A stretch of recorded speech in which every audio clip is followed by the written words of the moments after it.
Shalom.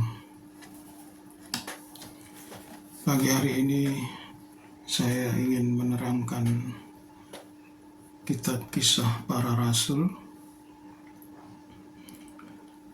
Kitab Kisah Para Rasul itu terkena minyak urapan.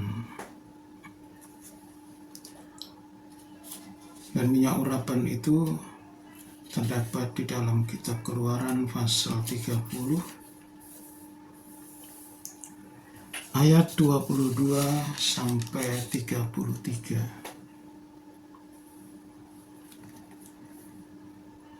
Saya membaca, "Berfirmanlah Tuhan kepada Musa,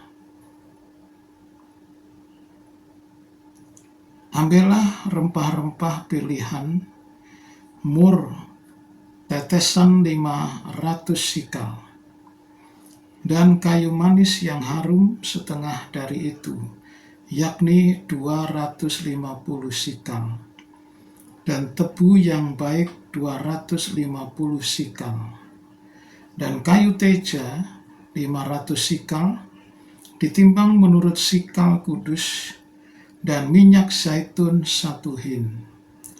Haruslah kau buat semuanya itu menjadi minyak urapan yang kudus. Suatu campuran rempah-rempah yang dicampur dengan cermat seperti buatan seorang tukang campur rempah-rempah. Itulah yang harus menjadi minyak urapan yang kudus."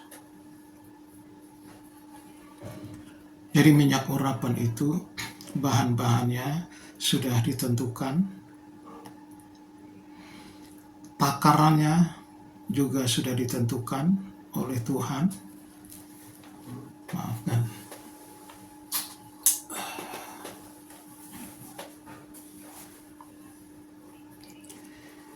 Di sini kita bicara takaran atau ukuran, bahwa untuk menjadi minyak urapan, rempah-rempah itu ada takarannya. Jadi takaran atau ukuran ini yang konsen kita ke sini. Karena bicara tentang minyak urapan dalam Kisah Rasul, itu adalah kekuatan Roh Kudus yang keluar. Jadi itu harus pas sesuai dengan takaran. Demikianlah minyak urapan. Jadi kita tidak bicara per item itu, tebu itu menggambarkan apa, itu sudah kita kesampingkan. Tetapi di sini Roh Kudus yang masuk dalam tubuh Petrus dan kawan-kawan itu mengeluarkan daya atau kekuatan untuk menjangkau hati seseorang. Begitu juga Rasul Paulus, dia menerima kepenuhan Roh Kudus dan setelah itu diaplikasikan dalam bentuk urapan.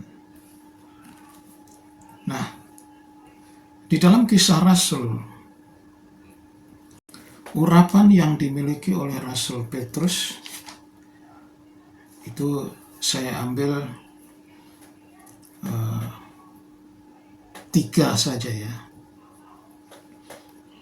Yang pertama, Kisah Rasul pasal 2 ayat 14 sampai 47. Urapan yang ada pada Petrus, dia berbicara firman Allah sebagai platform dari perjanjian baru. Itu jika seseorang memiliki urapan Roh Kudus, maka dia berbicara tentang apa yang dikaruniakan oleh Tuhan, dan itu disalurkan kepada umat manusia. Itu yang pertama. Jadi bicara tentang firman Allah sebagai platform perjanjian baru. Yang kedua, Kisah Rasul pasal 5 ayat 1 sampai 11. Urapan yang ada pada Petrus yaitu mendeteksi kejujuran. Karena Petrus menghadapi sesuatu yang tidak jujur, yaitu keluarga Ananias dan Safira. Tanpa disangka, Rasul Petrus itu membuat kejutan yang membuat orang lain terperangah. Nah, itu Anda bisa periksa sendiri. Yang ketiga, Kisah Rasul pasal 10 ayat 1 sampai 48.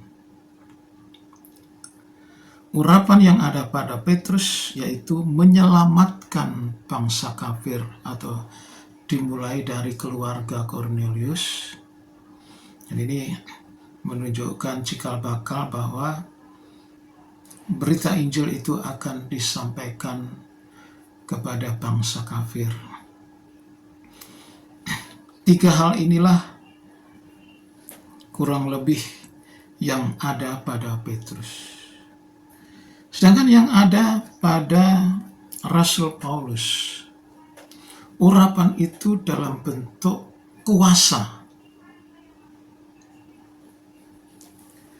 Kisah Rasul pasal 13 ayat 2 sampai 3, pasal 14 ayat 21, pasal 15 ayat 11 dan 12. Rasul Paulus sebagai seorang hamba Tuhan yang ditugasi menyampaikan berita Injil oleh Tuhan. Namun Tuhan lengkapi dengan kuasa. Dan kuasa itu yaitu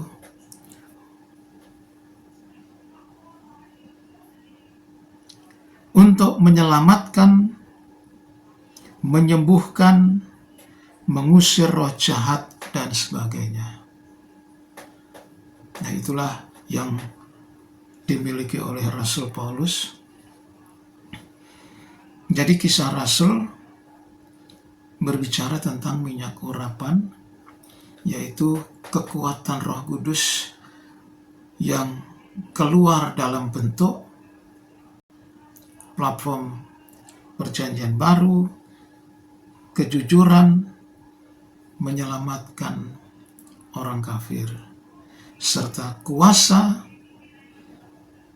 untuk menyelamatkan, menyembuhkan, mengusir roh jahat, dan lain sebagainya. Ini garis besarnya saja. Untuk itu, saudara bisa memeriksa sendiri Kisah Para Rasul. Anda bisa menemukan betapa hebatnya rasul-rasul waktu itu karena urapan Roh Kudus menyertai mereka. Amin.